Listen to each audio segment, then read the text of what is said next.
நிச்சயமாக தீபிகா.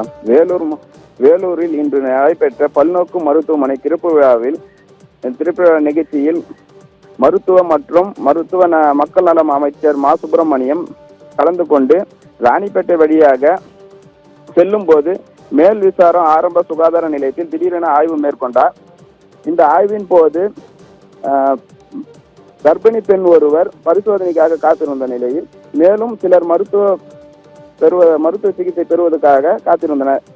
ஆனால் பணியில் இருக்க வேண்டிய 5 மருத்துவர்கள், 4 செவிலியர் மற்றும் 6 மருத்துவ ஊழியர்கள் சுகாதார நிலையத்தில் இல்லாததால் சம்பந்தப்பட்ட அதிகாரியை செல்போன் மூலம் தொடர்பு கொண்டு பேசிய மா சுப்பிரமணிய அமைச்சர் பணியில் இருக்க வேண்டிய மருத்துவர்கள் மற்றும் செவிலியர்களுக்கு விளக்கம் கேட்டு நோட்டீஸ் அனுப்பவும் விளக்கம் பெற்ற பின் அவர்கள் மீது உரிய நடவடிக்கை எடுக்க உத்தரவு பிறப்பித்துள்ளார். இந்த நிலையில் இரவு நேரத்தில் பணியில் இருந்த ஒரு மருத்துவர், ஒரு செவிலியர் மற்றும் மருத்துவ ஊழியர்கள் உட்பட 3 பேரை பணியிடம் நீக்கம் செய்து மாவட்ட சுகாதார இணை இயக்குனர் செந்தில் நடவடிக்கை மேற்கொண்டுள்ளார்.